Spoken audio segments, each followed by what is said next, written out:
When Gina's uncle came to the summer with his daughters, Tanya was in seventh heaven with happiness. Rather, as many as two friends. One is 12, the other is 10 years old. Tanya was then in age between them, she was 11. Her parents, successful surgeons, lived in Germany in a private house. Do not ask why Russian doctors in Soviet times ended up abroad. Tanya did not explain, but I considered it uncomfortable to ask questions. I only know that every summer my friends gathered in their house. Gina's uncle was one of them. But unlike the rest of the guests, he preferred not to conduct smart conversations over a glass of beer, but to play with girls. I was up to something all the time, my friend told me. I once suggested that one of our trio is dying, and we must save her. I was delighted. How interesting. Now I will be taught to do artificial respiration. And Gina's uncle trained me. Mouth. This is just one of the episodes. As Tanya said, during the game, the hands of the good Uncle Jenna now and then ended up under her skirt or in her bosom. Details. Take my word for it, they are nauseating. Tanya in those distant 80s was a naive child. She did not immediately understand what was the matter. She just began to shun the unpleasant guest. They will cry out for no reason, they will fight, then they will begin to climb to everyone with kisses. And then one day, after another stormy scene, the two girls ran away to the lake. It was 15 minutes walk from the house. They ran away with ends.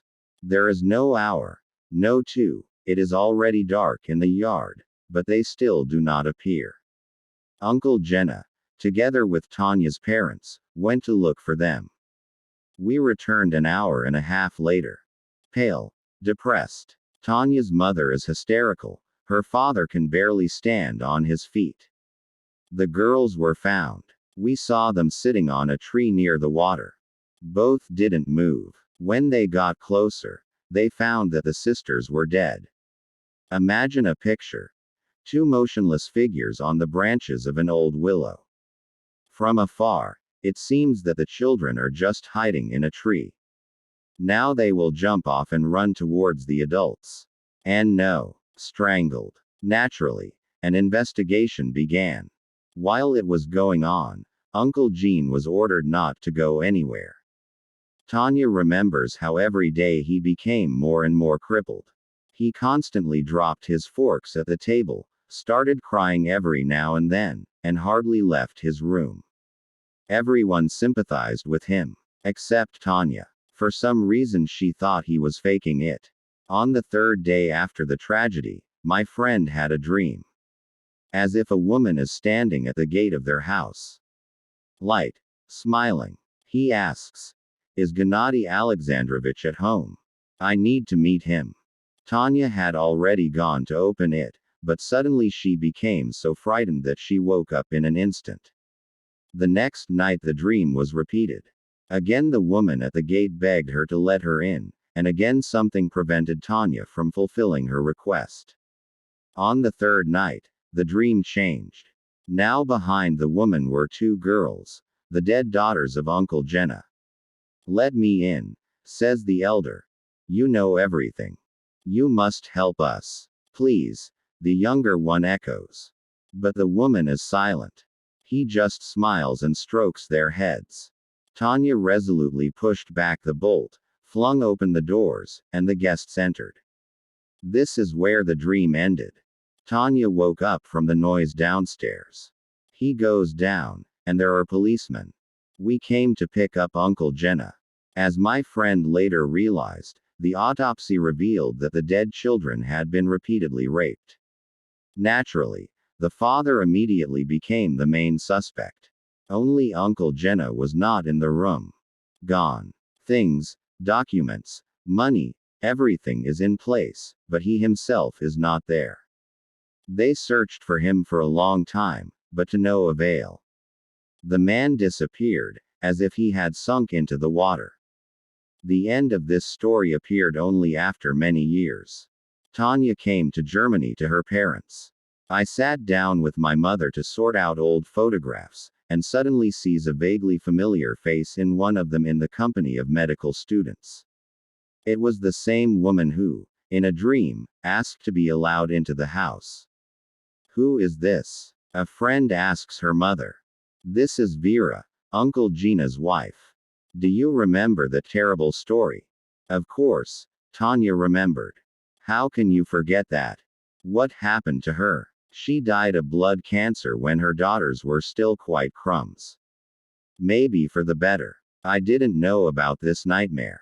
We talked and forgot. And at night Tanya had a dream again. As if she is walking along the shore of the same lake. There are no people around. There is no sun in the sky, although it is light. Suddenly, he sees a child's figure in front of him. The girl is waist deep in the grass. The dress on the baby is light with yellow flowers, her hair is braided in a neat basket. This was one of the strangled sisters. But what exactly? Tanya did not remember. They merged into one image for her. Hey, the girl calls, come here, I'll show you something. Tanya became scared, as in childhood. My legs became heavy, my chest tightened like an invisible hoop, my throat was dry. And yet my friend took a couple of steps towards the deceased. Looks. She knelt down and stroked something in the grass. You won't see. The next morning, Tanya broke her head over a strange dream, but waved her hand.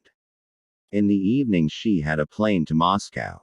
A week later, her mother from Germany called her. Do you remember what we talked about before leaving?